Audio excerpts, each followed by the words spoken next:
as a general resource, the Marine Corps has 11 leadership principles that are public. These are not trademarked. These are, without doubt, the most valuable pieces of leadership advice I have ever come across. Hello, everybody. My name is Glen Gilbert, host of the Glen Gilbert Connection. Today, we're going to be talking about masculine leadership and a man's role in a relationship. Joining me today is Jordan Thayer, a first vice president and financial advisor at a global wealth management firm. Jordan was also a major in the Marine Corps, commanded 225 Marines as a company commander, and executed a 2013 combat deployment to Afghanistan. Welcome, Jordan. Thank you so much for joining me. Stoked to be here, as always. I just jotted down just a high-level definition of what I think having a leadership role as a man in a relationship should be. And it's basically masculine leadership should not be about self-aggrandizement or individual achievement alone. True leadership is about purpose, helping others, contributing to society, and being of service. The service-oriented approach builds lasting impact and legacy. Besides complete and total agreement, yes, I do have additional thoughts, but I'm sure we'll get far down into the weeds today. There's a concept that I've always carried with me since my time in the Marine Corps called servant leadership, and it can be boiled down very succinctly to what are some of your subordinates or direct reports' personal goals, ambitions, desires, getting to know your people, and aligning those goals with the greater organization's goals too, right? So I had various direct reports who, hey, sir, I'm trying to go this direction in my Marine Corps career. I'm trying to get stationed in this particular area. And it's, okay, great. Well, make sure if you can do a good job for me here, I'm glad I know that now that you've told me that. So I can put in a good word with the higher ups over there, and I can grease the skids. I can make it easier for you to get a transfer or an assignment over there when the time comes. So help me help you by accomplishing the goals that we have in front of us now together. So that is a useful concept. So the success of others is your success. Absolutely. Yeah. The success of those under your charge equals the success of the organization, right? The collective. And how do you carry that over to your relationship? I have to, I always wonder if I speak completely bluntly how much trouble I'll get in with my wife afterwards. But I do, in my heart of hearts, view it as a man's job to lead his relationship and his family. And it's not based off any, misogynistic tendencies or what have you. I really base it simply off of evolutionary history, right? If you...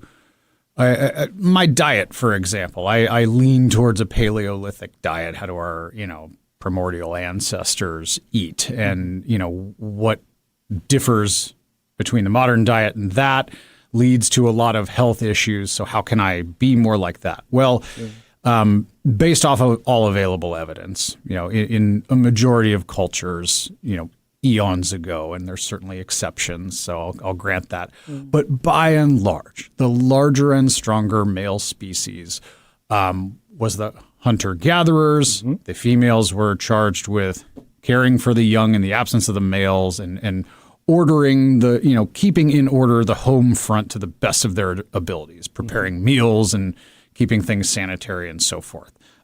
In my view, from a high level, an absolute 50-50 partnership. Like each skills are a complementary skill set to the other sex, which I think is important.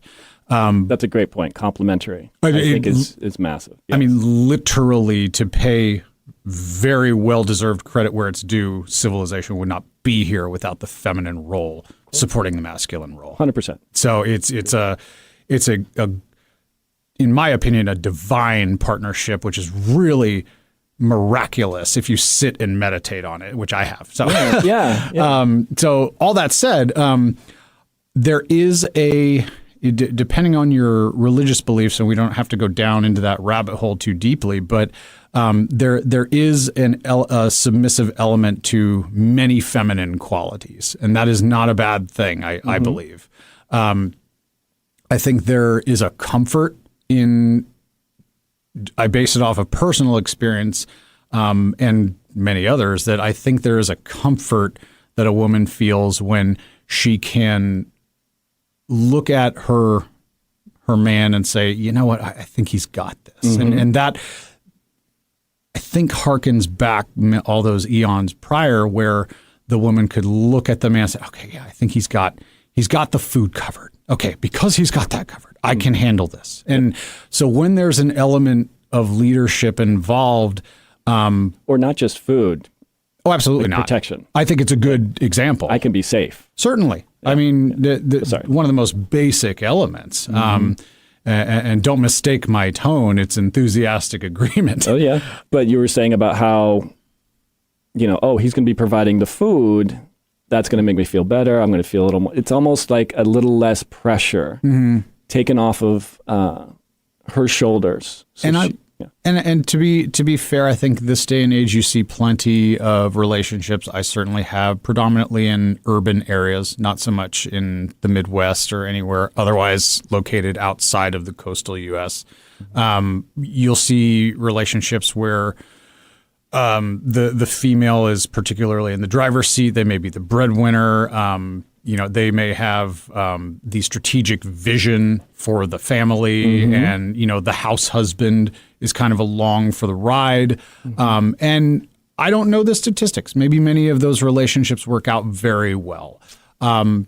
If we hearken back to our DNA and some of our more evolutionarily designed tendencies, I have personally experienced that when you're with a woman and you exert confidence and control of a situation, even if you might not have it all figured out, if you've got a confident direction that you believe is correct, to communicate that and solicit feedback, right? I do believe that the female-male partnership is a truly divine 50-50 partnership. So I do believe the woman has a lot of very valuable things to contribute. But I think there is a significant value add to that woman when you as the man have thought of the strategic vision and are able to provide it. And, of course, are open to feedback. Right. Yes, of course. And just trying to provide that guidance. And I really like to think of the role as to help, for her, is to provide a little less pressure so she doesn't have to worry about things like I was saying previously. So she can focus on the things that she wants to focus on, and we can help take care of any of the problems. The rest. Yeah. I was going to start going down that path of when he starts, maybe when a man starts losing that leadership role in the relationship. What I was going to mention was, listening to you talk about how a man should lead and basically guide a relationship and be there to provide food, protection. I've been in both situations, and I can tell you, letting the decision-making upon her, leaving that for her, leaving the decisions for her to make, even something as small, where do you want to eat, and where should we go, and did you want to go have a drink somewhere, where would you like to go, and you can wear whatever you like, it doesn't matter to me, and just kind of having that indecisive versus, yeah, babe, I'm going to pick you up at 7:30. I got reservations for us at, pick your favorite restaurant here, insert here. And by the way, when you wear that, your blue and red dress and with those black shoes, or fashion thing, red dress with like, you look fabulous. You look fantastic. Just kind of providing those little tidbits of information, of guidance, of letting her know, hey, this is what makes me feel good. I'm going to do my part to protect you and provide to you and lead us in this.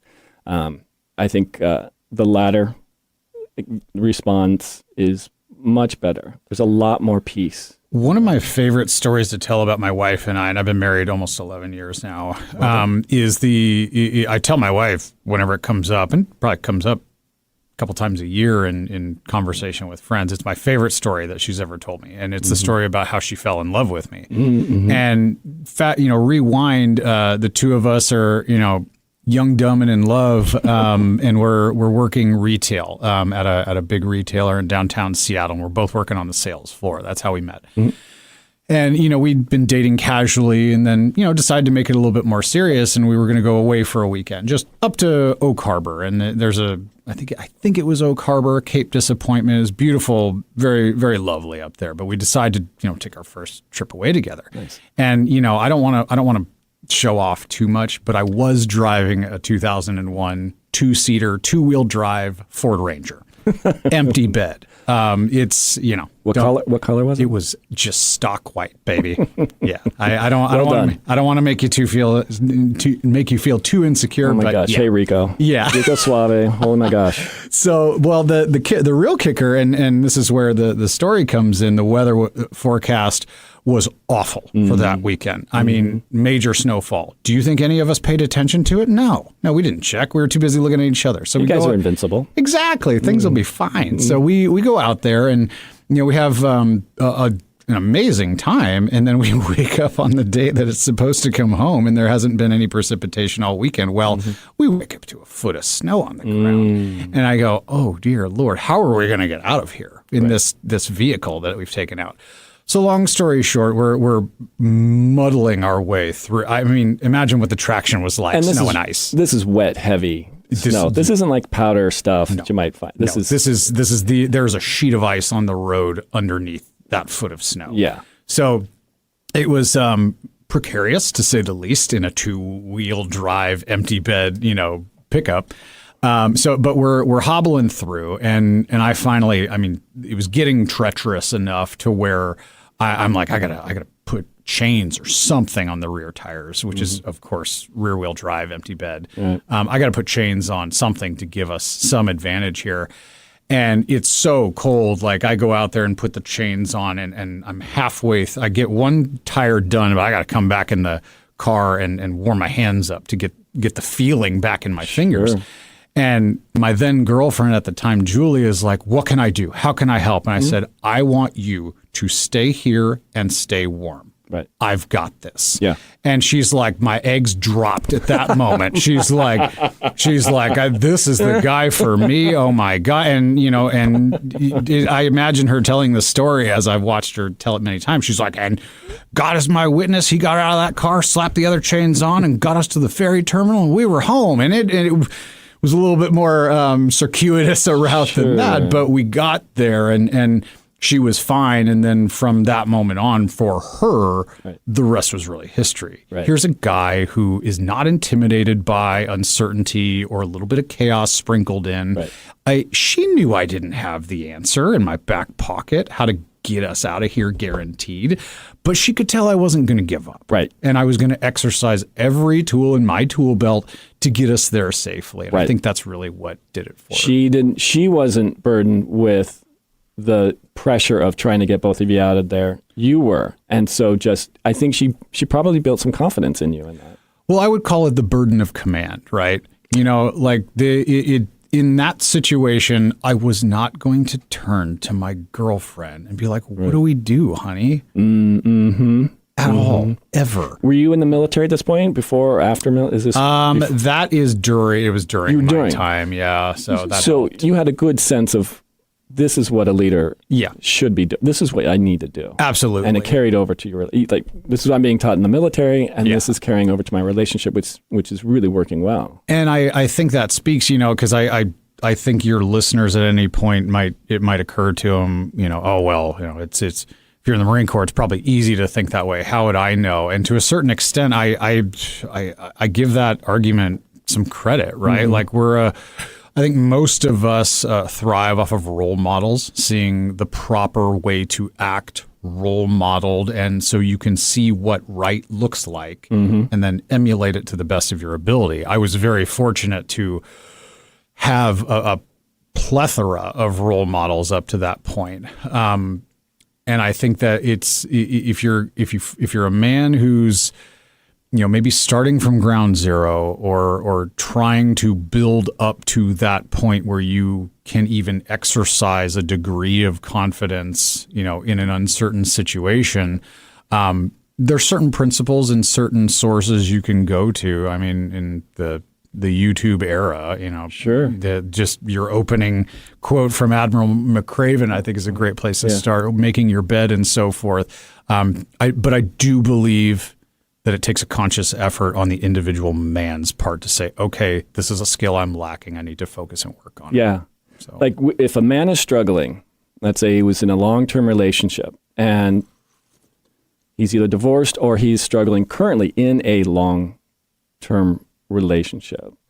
There are some things we can go over, but I was just curious as to what would be, besides start by making your bed. Yeah. What would be just a one sentence piece of advice to that gentleman, or even a spouse of a gentleman, where they see him struggling in a relationship? Like, she's unhappy with me. I don't know what's going on. I'm doing everything she asks me to do. Right. And she's still, we're not happy. Or I just got divorced. I'm struggling. I don't have my house anymore. Should I go out and start dating some more and try and have another relationship? I don't even know where to. I mean, just those guys that might be brokenhearted or just struggling in a relationship. Like, where should they start? Ironically, I would pull it from, so as a general resource, the Marine Corps has 11 leadership principles that are public. These are not trademarked. These are, without doubt, the most valuable pieces of leadership advice I have ever come across. The Marine Corps is what's called an expeditionary force. We're first boots on the ground. And these principles have been forged through years of experience and trial and error under the most severe circumstances. Right. So in my view, there is no more undiluted source of best practices. So I've referred back to these countless times, and one of them would be the single sentence piece of advice to a man in that circumstance, and it's know yourself and seek self-improvement. Yes. So let's break that down. So know yourself. Okay, where am I at here? How do I feel about myself, both physically, mentally, professionally? An honest evaluation. Identify the key points that you're lacking. Where am I in my relationship? What is she angry with me about? And I wouldn't necessarily look to her for all of the line by line answers. I would discourage that greatly as well. I would agree. Yeah. So in knowing yourself is the first part, both where you stand in your relationship, where you stand with yourself. Right. And the most important thing is seek self-improvement. 100%. Because where are you lacking? I would start there. I would absolutely take stock of the things that you aren't lacking. Nobody is an absolute failure of a human being. If you're standing up straight with breath in your lungs, you've got something going for you. Leverage those strengths to the best of your ability. Keep them, keep those skills sharp. But if you've gone through a traumatic time or a painful transition, as we all do at some point, know where you stand and certainly come up with an idea of where you want to go and start small. Just make your bed, clean up your room, as JBP would say. So. There you go. So there's a couple clips I've put together, and there's just 3 of them, and most of them have similar themes of how a man should lead, what it might look like for a man to lead, and some examples. What I have here is one from Orion Taraban. I might have mentioned before. So he's the author of The Value of Others. He's the host of Psych Hacks, the Psych Hacks podcast. He's got a PhD. He's a therapist. Cool. He discusses the essentials of masculinity, and he states, within his experience as a therapist, successful relationship occurs, as we were saying before, when a man leads. But it's we're kind of backtracking a little bit. And how does that occur? What does that look like? And so I just wanted to show a brief clip on that. First and foremost, men, if you want to lead your woman, you have to be more competent than she is. Like, you have to be the better leader, or else why the are you in that role? And this is actually no small thing, as there are many very competent and capable women out there. As women continue to develop their own competencies, the bar is constantly being raised for male leadership. Good. Like, a little healthy competition never hurt anyone. Ladies, I want you at your best, because as far as you can go, I can go further. As high as you can climb, I can go higher. And as good as you can be, I can be better. If you're tough, I'll be tougher. If you're brave, I'll be braver. If you're kind, I'll be kinder. Like, I will justify my leadership by being, at the very least, just a little bit ahead of you.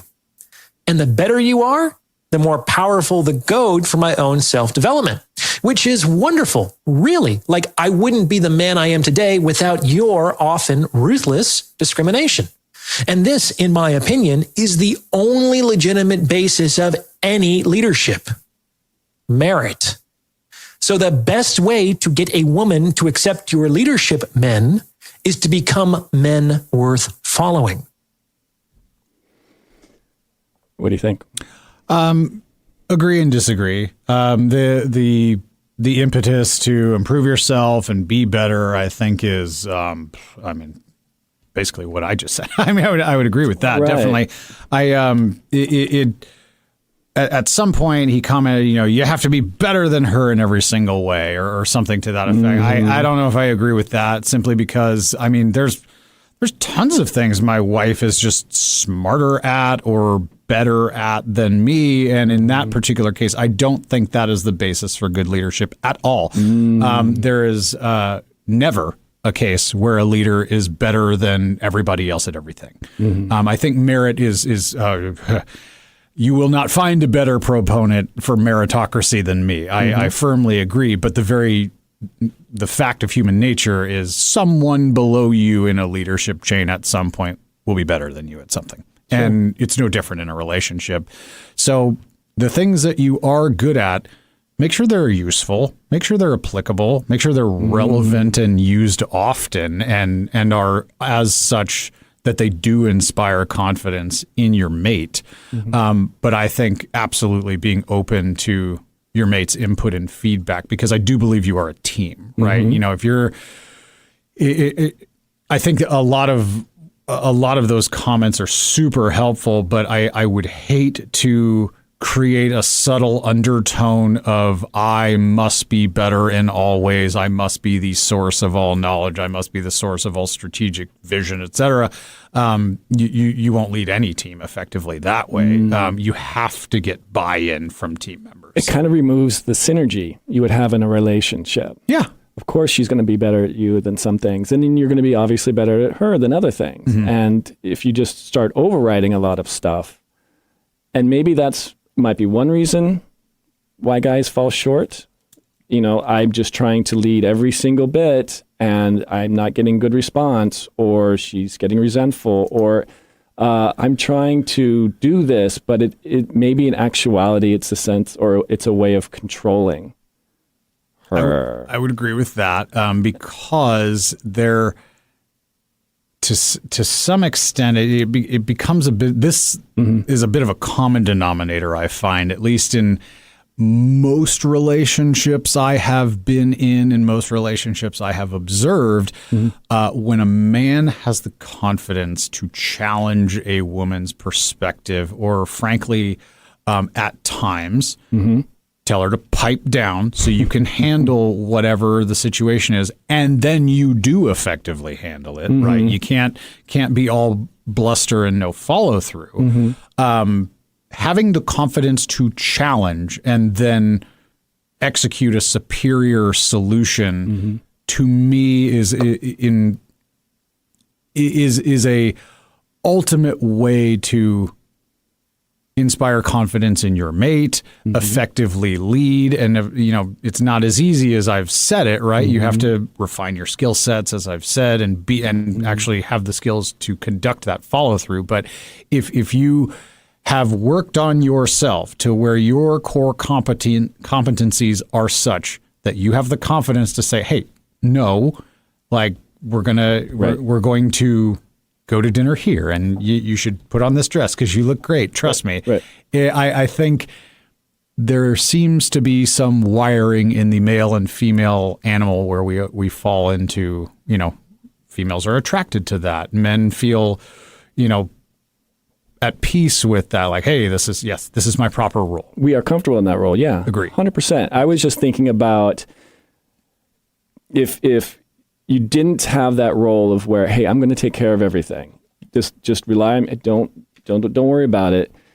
I was just thinking, say, for example, you were trying to get the snow off the truck. You were trying to, get things set up and you're freezing and you get back in there and she's like, let me do something. Yeah. Can you see her just starting to open the door? And I could see just the whole, and I don't know if you're feeling this, but I just mentioning that makes me want to go, stop. No. Just stay here. Yeah. Stop. I got this. Don't worry about it. Yeah. Don't worry about it. Yeah. And it wouldn't be, and in my case personally at the time, it wasn't out of any desire to, exert authority or control over her. It more came from, and not that you were implying that either, but it at the time and particularly the circumstances, it was more so for her welfare, right? 100%. Because absolutely, we're on the side of a road and it's icy and there's cars zipping by here right. and there, and we're, our traction is partial at best. So I'm like, no, I want you to stay here. Yeah. I've got this covered. If anyone's going to get sideswiped, it's me, not you. It's that innate nature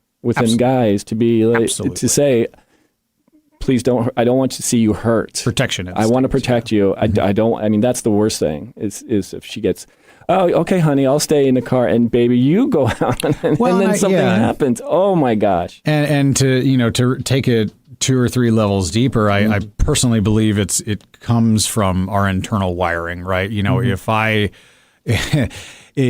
think in these terms very often in handling my relationship dynamics at times, and the motivation in that moment to tell her to stay in the car was more of, it was certainly a protectionist on the surface. But if I peel back the onion layers, I truly believe it was, if something happens to her and that may kill her or damage her ability to produce offspring, then me, who's genetically designed to spread my seed and populate, is going to have something unfulfilled, right? So, and that's a problem. Right. So there's very much a genetic coding that I think is frivolous to ignore. That's a great point. Where it's just that innate instinct to be, this is who's going to take care of my offspring. This where my lineage is going to start being fulfilled. Yeah. Can't do it without her. Right.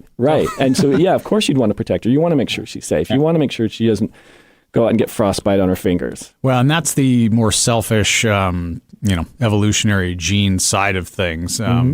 Certainly at the time I was crazy about her. And I just didn't want anything bad to happen to her. But that's innate. Maybe it might be a little military training, but I would say that very logical. It would have come up anyway, certainly without any military. It's just something it's ingrained in us, 100% in our DNA. Yeah, I think most of us, at least. I do believe, frankly, that these days, in the as wonderful as our first world existence is, I believe most people haven't any clue how good they have it, myself included. I do a great deal of personal recreational reading on the Soviet Union and communist dictatorships writ large. If you haven't read The Gulag Archipelago by Alexander Solzhenitsyn, you absolutely must, because you can understand in great detail the absolute evil that men are capable on each other. Oh, yeah. And the generations of absolute horrible quality of life that can result from that. In this day and age, I think most men who are somewhat in tune with themselves realize those hardwired motivations and instincts. But as wonderful as our first world living is, it is a world fraught with superficial distractions, right? Whether it's a YouTube video or an Instagram reel, or, a Tinder hookup.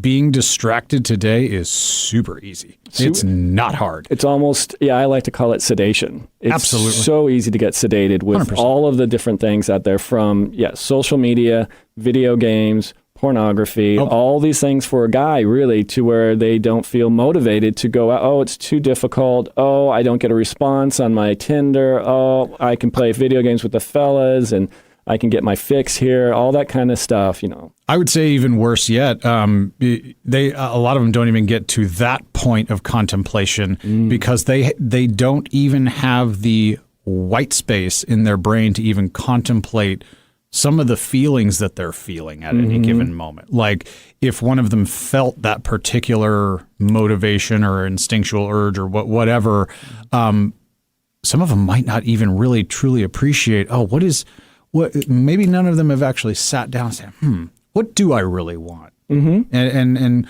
what is this trying to drive me towards? How could I shape this into the most constructive thing it could be?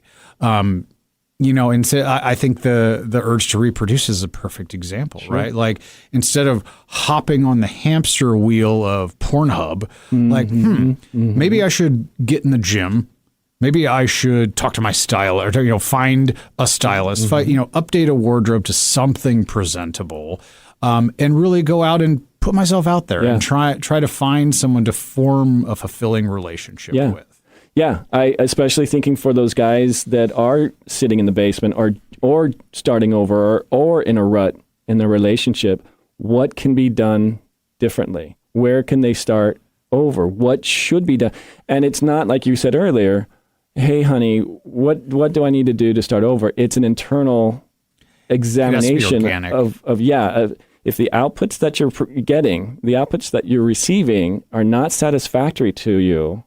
And this is, I'm speaking for myself too. I mean, I went through this when my outputs were I was not happy with what I was seeing and what I was receiving in relationships. Absolutely not. And I had to do that internal, what am I doing here and what is wrong? So basically, if my outputs are not satisfactory, what are the inputs that are getting me there? Stock. And then how can I change those inputs? And I think starting from a baseline, starting where you just, I'm not in a good place, or this relationship ended disastrously. I think it's imperative.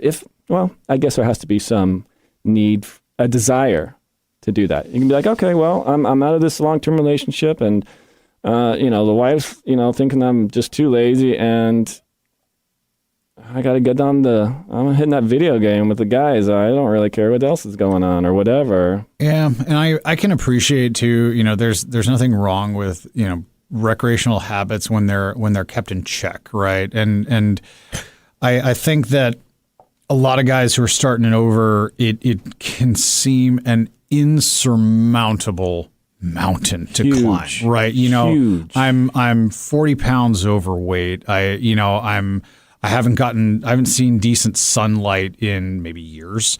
Yeah. I don't have any more friends, right? I've lost touch with them. Social network is destroyed. Where do I start? Like the video game's all I got, right? I've got some buddies across the country, across the globe that I game with, and they get me. Right. I can appreciate that, but as social animals, nothing will compare to face-to-face physical interaction with people. 100%. I think you are selling yourself short. I think your DNA falls apart, is damaged when you recuse yourself from the entire world. So if you're at that lowest of lows, if you've got the inclination, the discomfort, you're just not happy with where things are at, I think that's the first start. If you're happy wallowing in it, or maybe you're not wallowing, maybe you're embracing this, recluse lifestyle, best of luck to you. Your lifespan just dropped by 30-40%. But, if you are at the point where you're like, man, I really do want to make a change, I just don't know where to start. Right. The very first thing, without question, that I would start with, if you haven't made your bed already, I would start with that because it's so easy. The second thing is just take a walk around the block. Just walk around the block. I don't care where you are. Walk around the block around your apartment building. Doesn't have to be far. Yeah. Doesn't have to be miles. Just go outside and get your blood pumping, because there's zero question that is good for you in every single way. Fresh air, natural light, exercise, and you've already started on the road to building more self-confidence, right? Just with those few simple tasks. 100%. I thought there was some study out there by the journal of, I don't remember, and the authors of like, no one's going to care. I don't remember what it was, but it was something about just a walk, a simple walk for maybe 15 minutes to an hour. So beneficial for Well, there's a very good quote. I actually I came across it serendipitously by Soren Kierkegaard. If you haven't read Kierkegaard, I highly, highly recommend. Above all, do not lose your desire to walk. Every day I walk myself into a state of well-being and walk away from every illness. I have walked myself into my best thoughts, and I know of no thought so burdensome that one cannot walk away from it. But by sitting still, and the more one sits still, the closer one comes to feeling ill. Thus, if one just keeps on walking, everything will be all right. So I actually saved that one the other day because it's true. It's true. Yeah. When you're sedate and you're not moving, your body recognizes that. Great word. When you're sedate and you're just, I'm going to sit here. Maybe playing video games is great. It might pump up a little bit of adrenaline, but you're still not doing anything productive. You're not getting out there. You're not meeting people. Human beings are social creatures. 100%. We need to get out and socialize. And getting out there and starting to walk is a way to start. Well, and I laugh too, because at some point, you're going to end up running into other human beings while you're walking, right? And Sure. Who knows, you might see a pretty girl who's out walking too. And if you make that walking a habit, you might realize that she has a habit of walking that same route too. And you just found something in common with another human being. Sure. And I know that this is a thought that would pop up in the ears of your listeners, because it was a thought in mine at some point. Like, what do I say to a girl that I just met in real life? Like, the power for women to absolutely devastate a man's self-confidence, I think most of them realize, is absolute, right? I mean, the power of women to discriminate the productive capacity of men out there is a very real thing and a fascinating topic all its own. But if you encounter a woman and you're at a loss for words, I started with this crazy phrase that you won't believe worked the first time I use it. Hi. Oh my God, that's insane. Holy cow. It doesn't have to be super slick. It doesn't have to be super slick. Hi. It's more of just how you doing? Yeah. How's your day going? Yeah. And even before getting to that point of where you're approaching, I'm thinking about those guys that, like I was saying before, are struggling, that are having really a lot of trouble with their relationships. Even if they start looking at, the past relationship they have and the outputs were not satisfactory, where do they start? Even before saying the hi, but getting out on the walk can kind of help to start thinking about, what can I do differently? And I've got this clip by Michael Sartain. He's the founder of Men of Action. He talks about leadership, but it's basically where a guy might be able to start thinking about leading in a relationship and preparing for that hi, preparing for that, hello, how are you? An evolution for women to give you an instruction manual on how to make them happy. Yeah. Often you guys will find that if you do exactly what your girl tells you, she will punish you for it. So he's talking about how if you're allowing yourself or allowing her to lead you, expecting her to tell you how you should lead is a bad idea. It was a bad idea. On a slight off topic, I have to give you credit before I forget about it. I wrote it down. I actually took a note from your book the other day. It had been, so my wife, my family and I, my 7-year-old daughter and my wife and I, was just a lot going on the family front, and hence I'm so exhausted and in need of another coffee this morning. And that's why I'm so appreciative you're here. Sorry. Well, it was funny because it really dawned on me. My wife and I had a bit of a kerfuffle where we butted heads some weeks back, and we worked our way through it, and it's fine. But it occurred to me afterwards. I said, we haven't been out on a date night to like reconnect in months. And so I said, it literally, Glen Gilbert's words rang in my ears like, baby, I'm taking you out. This is where we're going. This is what you're wearing. This is the time you're going to be there. Just a disclaimer. That's not verbatim. No, it wasn't. But effectively, I did that, and I watched our chemistry change like that. Beautiful. No joke. It really. I don't know why I didn't think of that to tell you first thing before we stepped in here. But it was just such a great reminder anytime I've talked with you. And we got, grandma to look after Grace, and we went out and had a great time. And we hashed through some of the other deeper topic stuff we were talking about some weeks prior. And it was that chance to reconnect that wouldn't have happened. It wouldn't have happened unless I was like, this is what we're doing. Yeah. Showing some guidance, showing some leadership, saying, it was almost like you're stressed, and then she's like, oh, he's stressed. I'm stressed now. What's going on? And for you to take a step back and go, we haven't connected in a bit. Yeah. That's fantastic. And it might be what she just was hoping for in the first place. Just, let's reconnect. Sure didn't hurt. Yeah.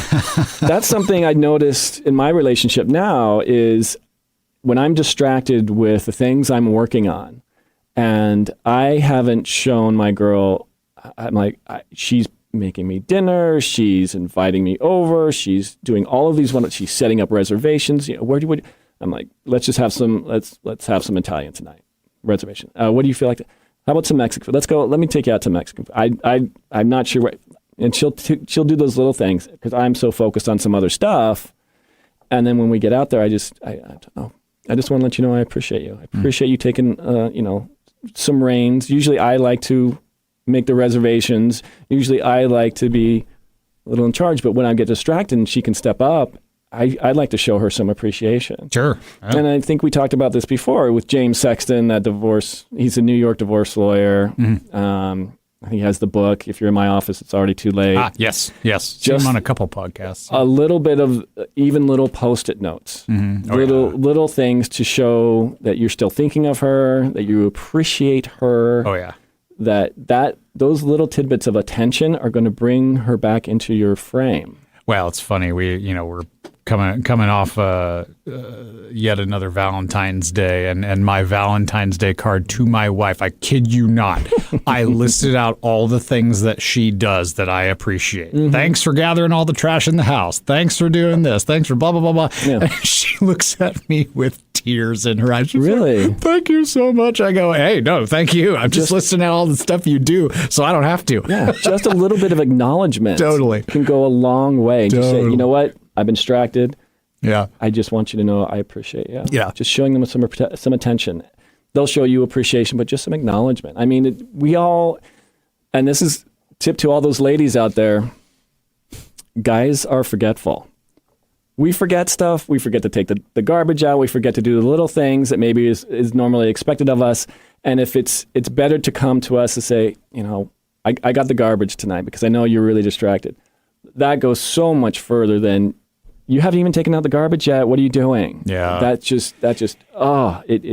It's almost as belittling. With all things, I think there's a lot of balance there. Like a man really should take up the responsibilities that he's tasked with or volunteers 100%. For. But the exceptional moments where you can tell he's overwhelmed and you have a spare minute to alleviate him of that responsibility. Oh my gosh, it does mean the world. But I can see, I have personally bore witness to many situations where, I've literally asked him to do this for years on end and he's never done it. And it's like, okay, well now you don't have an honest collaborator. Yeah. Right? You need someone who is clearly invested in this partnership and wants it to work for the long term. Or potentially you're dealing with a dishonest interlocutor, if you will. That's stuff I want to touch on too. I wanted to finish up Michael's video here. Puts it really succinctly as far as what a man should start doing, just kind of start over. And one of those things is just start focusing on your boundaries and your purpose. Don't start with the relationship.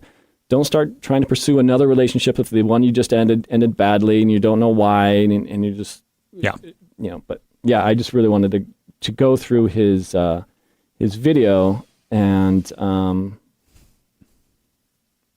because he talks about boundaries. The issues that happens is like when you set boundaries as a man and understand that I have my path and purpose and you can join me on my path and purpose. You have to allow me to lead. If you understand that, what'll happen is initially you're going to get pushback. And then eventually what you're going to find is that she's happier. Just the end result of having those boundaries set in place, spending that time to know who you are, what you want out of life, what the purpose is, and then, obviously being a man of integrity, which is my suggestion. But once you have a purpose, once you have something you're pursuing, and I really don't want to deviate from this purpose. I don't want to deviate from my boundaries, because every woman's going to throw something out at you that it's not going to be agreeable, and it may even cross a boundary. But it's also, I think, a way for a woman to say, is he going to let me tell him what to do, or is he going to follow his own boundaries, his own purpose? Am I going to distract? Am I going to get him off his purpose? Am I going to talk him out of what he's able to do, or is he going to stay in there? And then I think for a guy to be able to say, yeah, this is my purpose, these are my boundaries, and I don't really agree with what you're trying to have me do. Yeah, and it's one of those things where if you continue on down that path of, hey, I'm really not going to do that. Mm-hmm.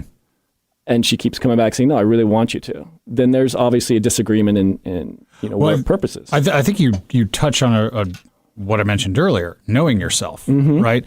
And I would argue there is a very large population of men out there that don't know themselves, who haven't sat down and really asked and reflected on what am I about? And more importantly, what am I working towards? What is my strategic vision? What is my vision and my path? And, what are my boundaries that I perceive could prevent me from accomplishing that? And what is going to be my well thought out response to those that try to violate those boundaries? Right. So when you have no map and you have no compass, I'm not surprised you feel lost and adrift. So in addition to, if you're starting over, I think certainly the physical work is important. Make your bed, take a walk, absolutely get into the gym and start lifting some weights sooner rather than later. But I understand we all start at different places.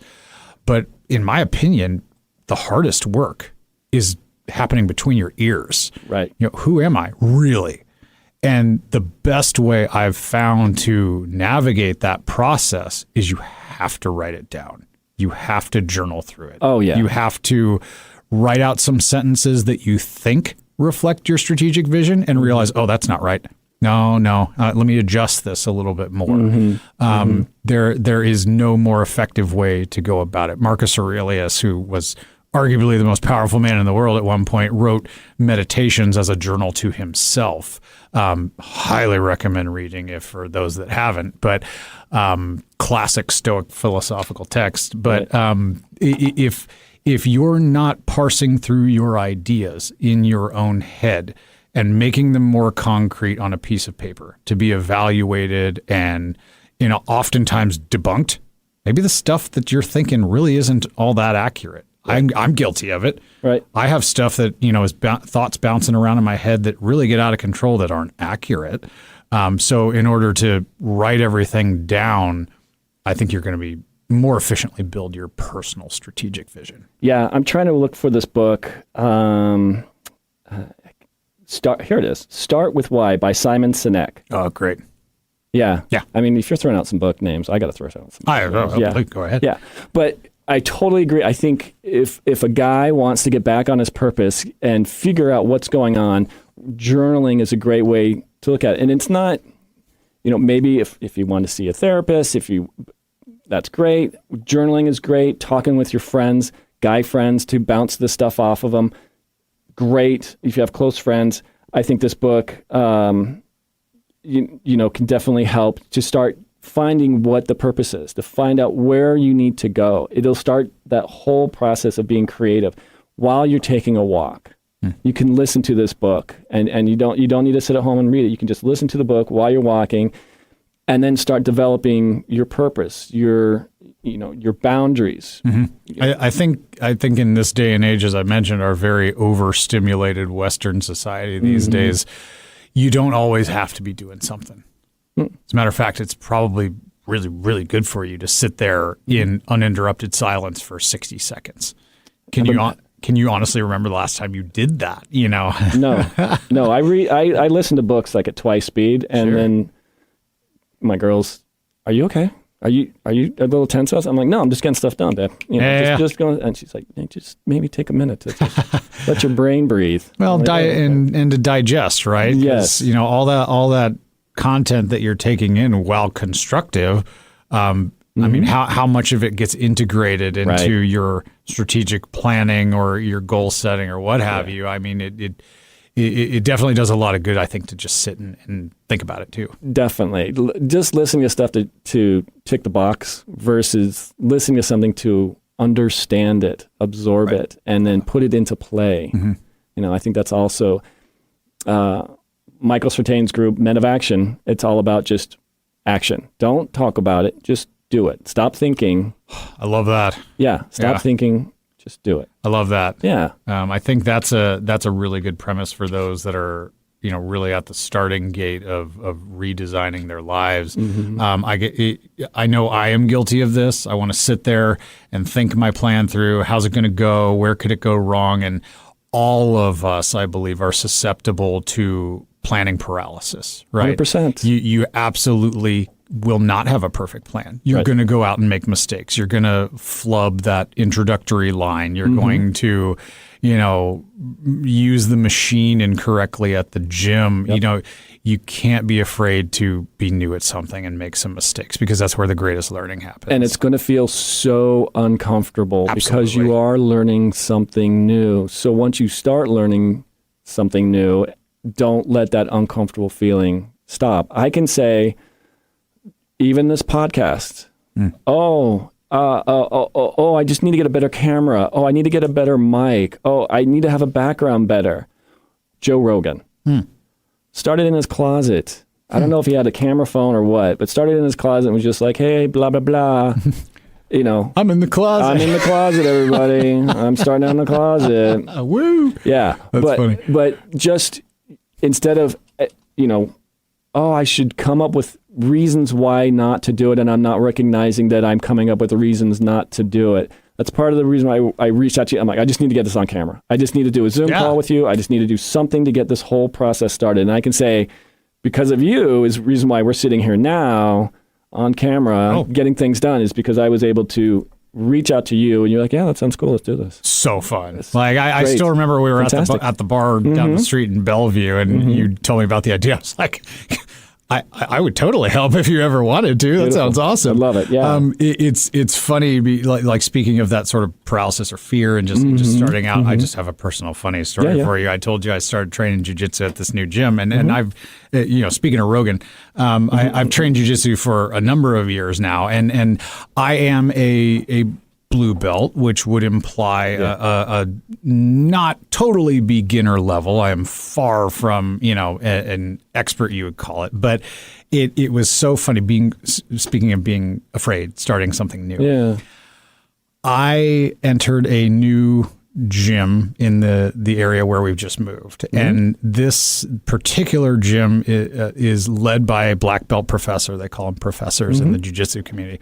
A 5th degree black belt under the legendary Rickson Gracie, if you're familiar with that name. If you're not, it's okay.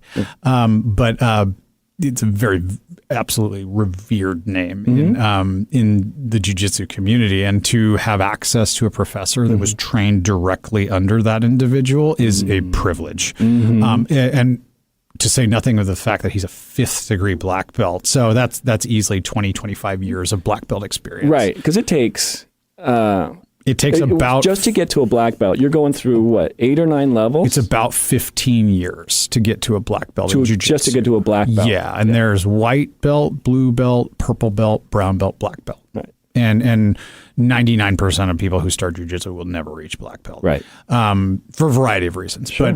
But speaking of fear of the unknown or fear of starting out incorrectly, as a blue belt, I walk into this gym, and granted, I'd taken about a year off. I had a very, very tough transition at work all throughout 2024, which just did not allow time to train regularly. But I go in and instantly I see this professor in person. I go, oh man, this guy's the real deal. Right. Not that my previous one wasn't, but this guy, I respected him instantly. All the medals on the walls certainly didn't hurt. And my first training session there, I had white belts like just cleaning my clock, taking my lunch money, Really? and I was powerless to stop them. And in a grappling scenario, you can use strength if you want. It's your funeral if you do. You need to understand the techniques, because strength is like an hourglass with sand going in it. You're going to run out of steam. And technique will beat strength a majority of the time. And how did it feel with the white belts taking you out? Horrible. Right. It felt horrible. You were learning a new way. Absolutely. Of the art. Absolutely. And you were willing to put yourself out there, as uncomfortable as that is, as uncomfortable. I was explaining to Camille, I'm explaining to my girl, starting something new, getting out there and trying to do it. It's sort of like riding with the opposite hand you're used to, but then someone's also punching you in the gut. Yeah. I would say something a little lower, but it's very much, it's almost like doing stand-up comedy without your pants on. Yeah. I mean, you're trying something new, you don't know if it's going to work, and people are going to see it and they're going to ridicule you. I mean, it's just how it is. Absolutely. So with practice comes perfection. Well, And it's going to start out, everybody that starts out is always, yeah, it was terrible, it was junk, it was crap. But the worst part too is the professor asked me at one point, he says, oh, I've noticed, you do this in a certain technique. How many of this particular technique are you proficient with? I stare dead in his eyes. I go, none of it. And he just looks at me and goes, okay. And I felt about that big. hey.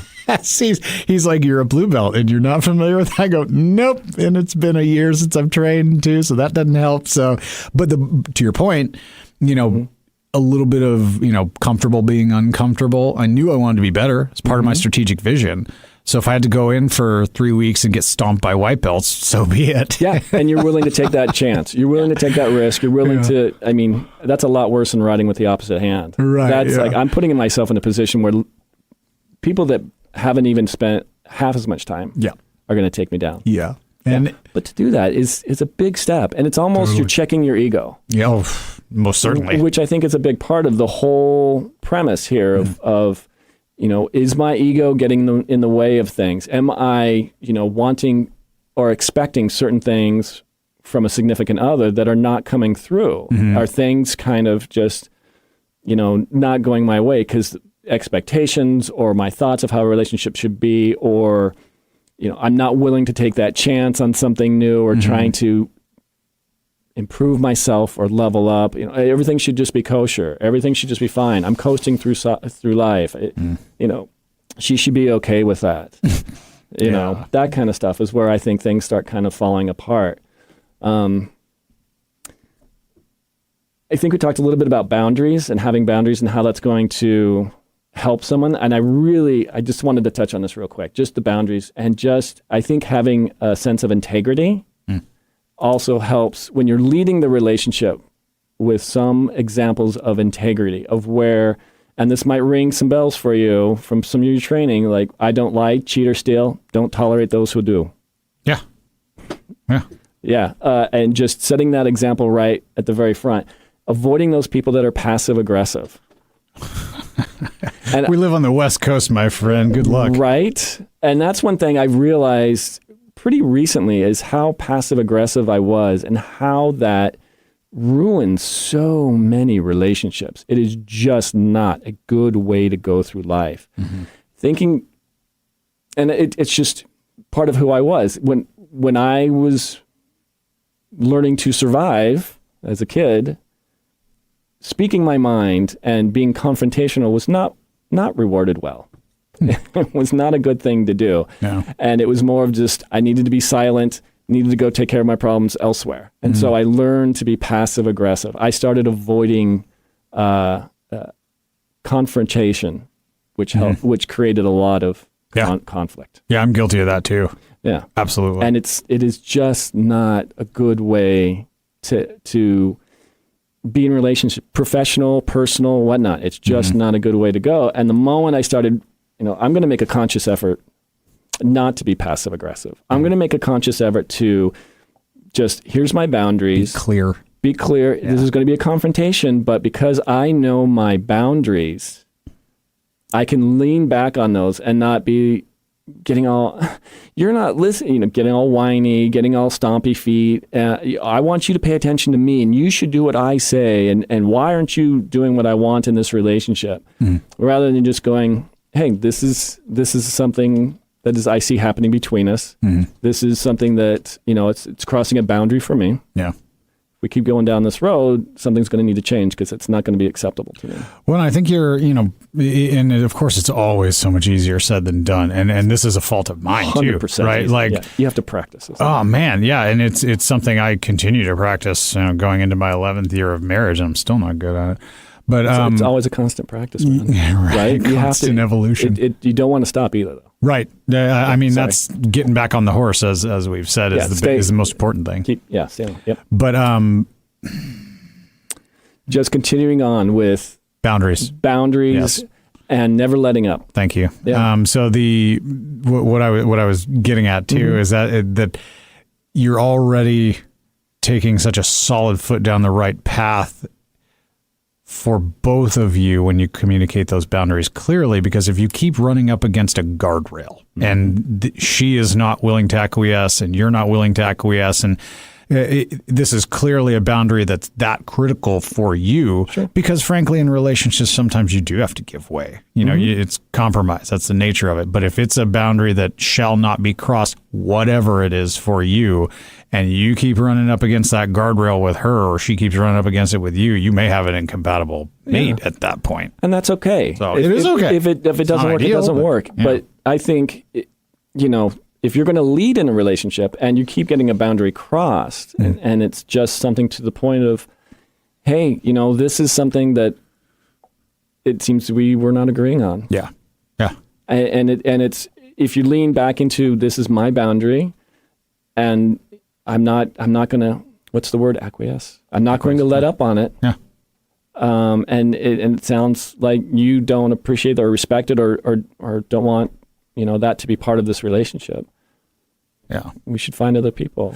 Yeah. There's nothing wrong with that. Well, it's you're right. There's nothing wrong with it, but time invested in the relationship, stage of life, it can be a very hard conclusion to come to, definitely, but you're right. Yeah, that's what I was thinking about earlier. I forgot to say is make sure these boundaries are mentioned up front. Right. Set them up front. Set the expectations early. It's like, these are my boundaries. And it shouldn't be something like, oh, I expect you to be blah, blah. I want dinner on the table at 5. I mean, let's keep the boundaries, realistic. Within the human realm. Yeah.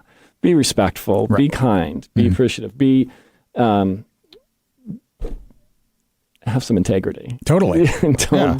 Don't say, I want you to do this and not be able to do it yourself. Well, right. It's another leadership examples that I advocate for. Set the example, right? If you're going to expect perfection from your mate, well, you better be perfect. You better also set a very high bar too. And God knows I fall short every day. So I also allow some latitude for my mate too, Yeah, I mean, that's just part of the yin and the yang, right? Yeah, that's just part of the synergy between a couple, is being able to, hey, I'm not going to be on my game the entire time. I know you're not going to be on your game the entire time. We just got to be able to understand that we're going to have off days, and it's going to be okay. Right. What did I say to Camille the other day?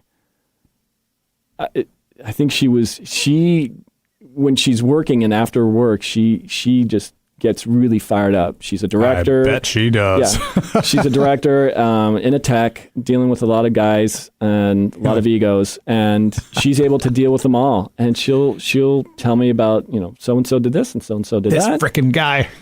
This guy, and he was, and she'll vent, and I'll be like, you're kind of worked up today, aren't you? Yeah. She's like, am I? And I'm like, a little bit. Just go ahead. And I was like, go ahead, keep going. Yeah, keep going. We got this. And she'll laugh. She's like, oh my gosh, I can't maybe shit you. I'm like, yeah. You're like, you need a refill? Yeah, exactly. Exactly. Need a little refill? So I've got this video. It's by Connor Beaton. He's a host of Man Talks podcast, really good podcast, and goes into how, what we were talking about before, leading in a relationship, but it's also some of the things to avoid while in a relationship. Kind of what we were talking about as well is, try not to be controlling, try not to be stammering feet and being like, you're not following my example, those kinds of things. So. Reacting is not leading. Reacting is an unconscious process that often leads to reflexive, childish responses that almost never yields the result that you want. I cannot stress that enough.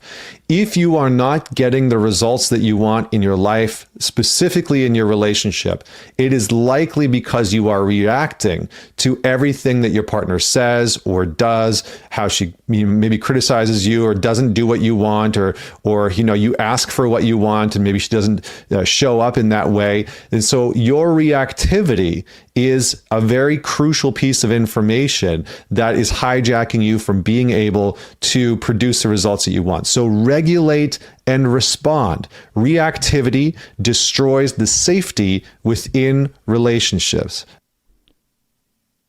I thought that was pretty powerful. Reactivity. I think what he means by that is impulsive reactivity. Yeah. Judging by the regulate and respond, which that was going to be my input. That an impulsive response is one thing. I think we all are by our nature going to react to things, but you do have control over being impulsive or not, and that if that's one thing in my genetic makeup that I do, it's certainly a measured response, and for better or for worse, I sometimes take days to process that measured response, and that's not always a good thing. But I agree. I think if you're going to impulsively, throw a tantrum for, as a result of what's been said or done or whatnot, I think that's going to get you nowhere. Yeah. Let's finish this one. I just want to. There's a few more things he adds. It's really good. Okay, reactivity destroys the safety within relationships. And what that means is that trust is built on the notion that you're going to be able to respond in a conscious, grounded, healthy manner.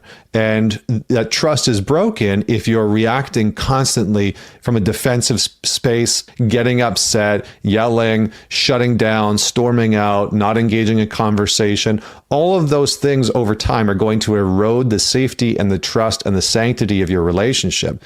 So moving into a regulated response pattern is very important. So here's what this means. It means that you notice your physical and emotional response to something, to the stimulus, right? To your partner saying, hey, you forgot to take the garbage out. So maybe the reactivity pattern would be, well, you just don't know how much else I've done today. You didn't notice that I folded the laundry, or put the laundry away, or you don't know how busy I've been at work today. Or that would be the defensive reaction. The grounded response would be to breathe, take a moment to notice what you are physically feeling, right? Maybe you feel some agitation brewing up. Maybe emotionally you feel immediately angry. And to breathe and to pause and to say, is it true? Is it helpful? Yep, it's true. I forgot to take the garbage out. Is it helpful? Yeah, it's a great reminder. Okay, you know what? You're right. Cool, no problem. I got it. And to move into a regulated space and then a response. So then we can say, yeah, of course, you know what? I totally forgot. Thanks for the reminder. Boom, away we go. I think another thing he was kind of alluding to is also showing some accountability. Just basically 100%. saying, okay, you're right. I didn't do that. You're absolutely right. Yep. And it kind of leads into what I was mentioning earlier. Instead of saying, you haven't done it yet, you haven't taken the garbage out yet, it's okay to say, well, I know you forgot. I took care of it for you. And then to be, to show her appreciation for doing that. Is kind of where I was thinking of all that was going, but showing some accountability for it. Oh my God, you have to. Yeah. I mean, I'm not perfect. Like, there's plenty of things I forget, and I'm happy to admit when I'm at fault. I think a big part of it too is to mitigate situations like that almost preemptively is to be a reliable man. right? You execute on your responsibilities, and this is truly the exceptional time that you didn't. I think you will find a much more forgiving partner when you are overwhelmed at work, or you maybe just forgot. We're all human. So I think backing up, the word I believe is when you're talking the talk is one thing, but when you're walking it, 100%. Yeah. So much more different. And I think how he was alluding to safety is a big part of it as well. When you're just reacting and getting emotional about something that come up that you don't like, rather than taking a breath and taking accountability, instead of, and even, showing some integrity, instead of saying, hey, that's not my problem, saying, yep, that was me. I should have taken care of it. Yeah. It was busy, but I appreciate you doing that for me. Yep. All that kind of stuff. Oh yeah. Yeah. I'm sorry, honey. Yeah. Hey, you're right, babe. Sorry. That was my bad. Yeah. I appreciate when appropriate. You don't want to. It doesn't want to be an overused phrase, but when appropriate, it's certainly important to say it. So. Yeah. Yeah. But just maybe those are some things to think about when, if things are not going your way, to be able to take a step back and go, well, what's really going on, and am I being accountable for my actions, and am I showing appreciation for her. Or is there something going on, that we're just not seeing eye to eye on? Yeah. And how can we talk about it? Yeah. Love it. Yeah. Cool. All right. So, just one last thing I wanted to throw, and any thoughts you might have. Masculine leadership is framed around strength, resilience, service, emotional intelligence, and building a meaningful, community-oriented life that benefits both the leader and those they lead. I mean, well phrased, I think. To me, and this is definitely my legacy Marine Corps programming. It always comes down to a strategic vision, right? And all of those things encompass the many dimension of a strategic vision for one's life, to be part of a loving community, have a loving relationship, have all of those idiosyncrasies, I think, that you covered, emotional intelligence and so forth, mutual support. It's all got to be there in a reasonable balance. Sure. And it's hard to juggle all those things. You hear it so many times that marriage is one of the hardest things you'll do. But it's obviously very rewarding, though. Absolutely. Yeah, 100%. Yeah, and I think Orion Terabin mentioned that earlier, that one of the more happy in general, from his experience as a therapist, what he has observed is couples that are the happiest is when a man is leading the relationship. I did write something down. Yeah, in general, to be happy in a relationship, and this is in my opinion, for a man to lead with integrity, accountability, and attention, along with a roadmap to success, and hopefully a woman will bring peace, harmony, and support. Yeah, and so much more. True. I mean, a properly suited pair certainly bring more, all that and more. Yeah. Was there a question? No. Observations, man. Agreed. I'm just throwing it out there. I love it. Yeah. All right. So we've explored the importance of leadership and relationships from a man's perspective. Remember, taking charge and setting boundaries is crucial for a healthy and fulfilling relationship. If you've enjoyed this episode, don't forget to subscribe to the podcast and leave me a review. We'd love to hear your thoughts and experiences. So stay tuned for our next episode where we discuss more relationship dynamics. Until next time, take care. Thank you. Thanks, Jordan. Appreciate it. Thank you.